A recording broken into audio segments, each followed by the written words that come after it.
Buenos días, vamos a continuar con la fisiología endocrina y vamos a ver ahora la glándula paratiroides y la regulación del calcio. Entonces, lo que vamos a ver en esta clase va a ser principalmente la hormona, o sea, la glándula paratiroides y la secreción de la hormona paratiroidea o paratormona, la liberación de la hormona calcitriol, la tiroides, porque la tiroides también tiene un rol en la regulación del calcio, y vamos a ver la secreción de la hormona calcitonina, y finalmente la remodelación, el fenómeno de remodelación ósea. Ya, entonces la paratiroides es una glándula íntimamente ligada con la glándula tiroides. ¿Ya? De hecho, cuando se hacen cirugías que extirpan la tiroides, que son bastante más comunes de lo que uno piensa, el reto para el cirujano, ¿no es cierto?, es mantener la glándula paratiroides que está íntimamente ligada con la tiroides. Ahora, la paratiroides está formada por estas cuatro glándulas que están formadas por células, evidentemente, y dentro de esas células están las células que se denominan principales, que son las que contienen gránulos de secreción listos con la hormona paratiroidea, ¿ya?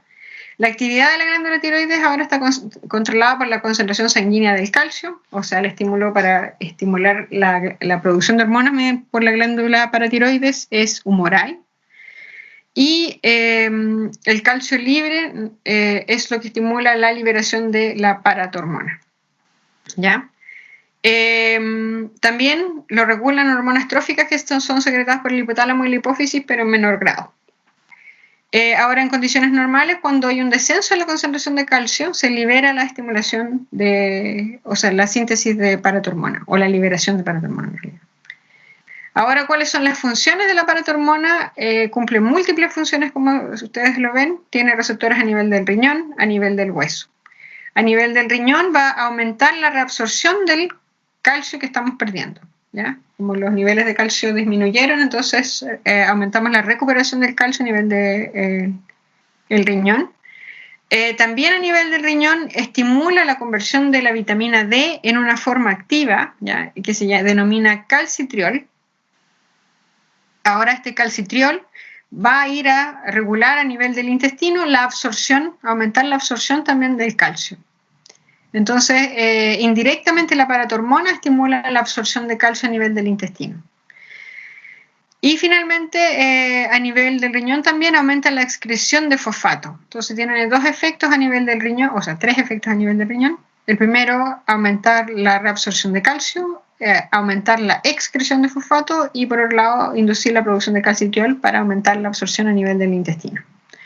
Ahora, a nivel del hueso, estimula la actividad osteoclástica que permite liberar, ¿no es cierto?, calcio a nivel de la sangre. Entonces, el efecto neto de todas estas acciones va a ser un aumento en la concentración de calcio libre en la sangre, y eso inhibe la secreción de más paratormona. Entonces, cuando la paratormona está, o sea, cuando el calcio está alto, la paratormona se inhibe. Cuando el calcio está bajo, se activa la secreción de paratormona. Entonces, la calcemia está regulada, ¿no es cierto?, por este sistema en el cual básicamente tenemos tres elementos: los riñones, ¿ya? Los huesos y el intestino. Y nosotros podemos regular y aumentar los niveles de absorción intestinal si hay una disminución en los niveles de calcio, aumentar la reabsorción a nivel del riñón y estimular la actividad osteoclástica para echar mano, ¿no es cierto?, a nuestros depósitos de calcio en el organismo que están en los huesos.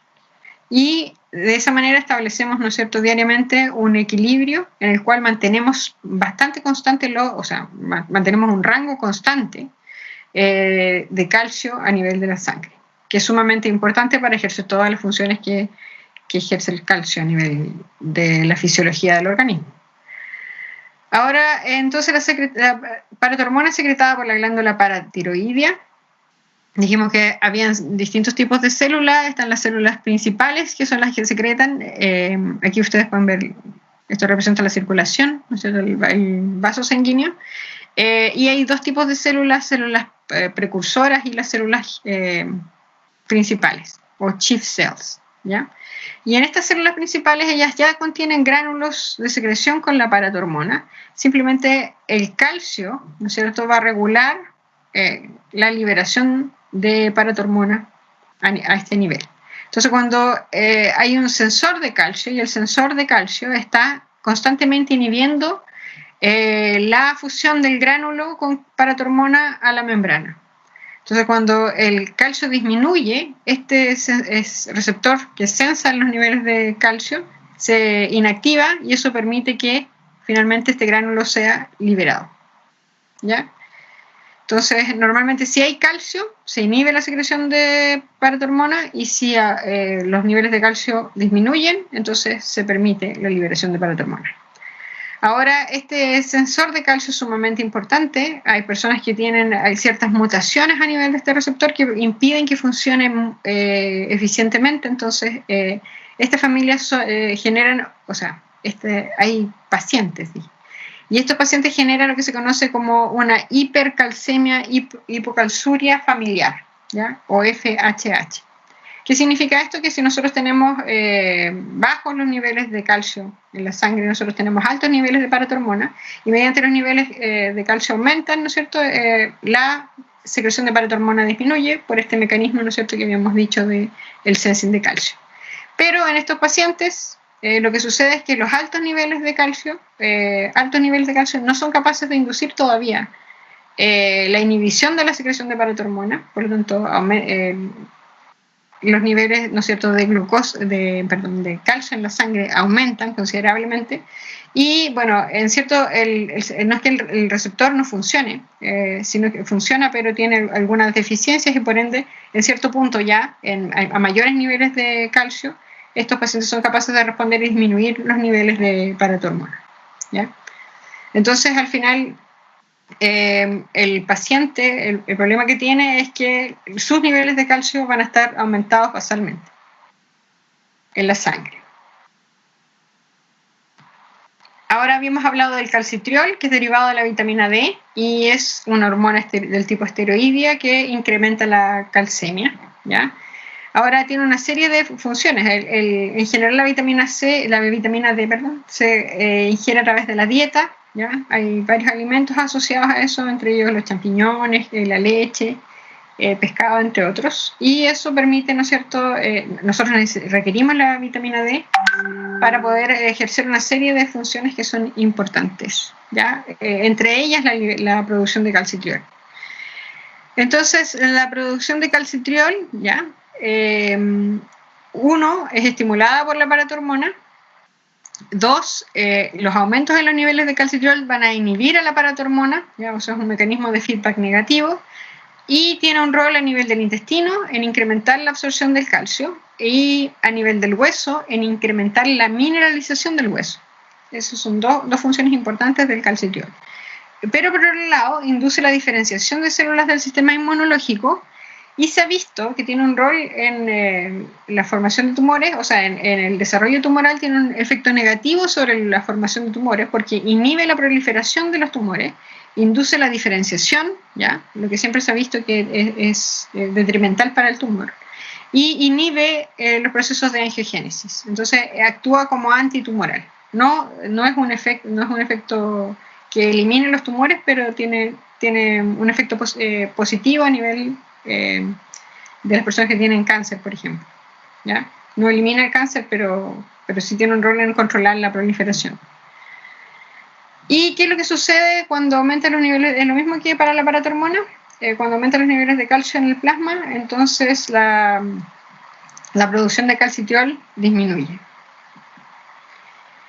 Ahora, habíamos dicho que también la tiroides participa en la regulación del calcio, pero con el efecto negativo. Produce una hormona que se llama calcitonina, cuya función es lo contrario, disminuir los niveles de calcio en la sangre. ¿Ya? Perdón, ahí está.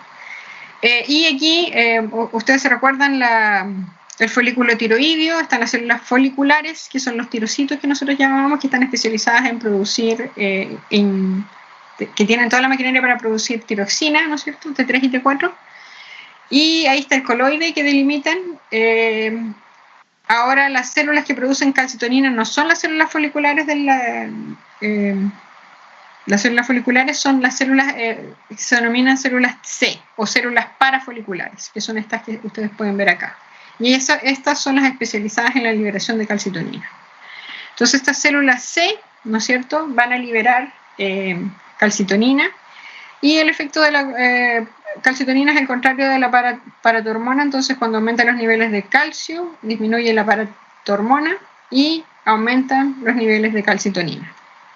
¿Ya? El rol de la calcitonina y la paratormona van a ser contrapuestos, dijimos. La calcitonina aumenta la actividad osteoblástica y inhibe la actividad osteoclástica. Sobre todo inhibe la actividad osteoclástica, mientras que la paratormona, la paratormona entonces fomenta la actividad osteoclástica, lo contrario, el proceso contrario. Ahora, ¿cómo la paratormona induce la activación de la actividad osteoclástica? Ustedes saben que eso deriva de la diferenciación de monocitos, ¿no es cierto?, que derivan en osteoclastos, y estos osteoclastos son capaces de inducir la resorción del hueso, ¿ya?, para la liberación de calcio. Entonces, este proceso es regulado por los osteoblastos. Entonces, el receptor de la PTH se encuentra a nivel del osteoblasto, y que fomenta, ¿no es cierto?, la activación de la actividad osteoclástica, y de esa manera produce la resorción del hueso. Ahora, la calcitonina, por el contrario, va a inhibir la actividad osteoclástica. La calcitonina es un gen, la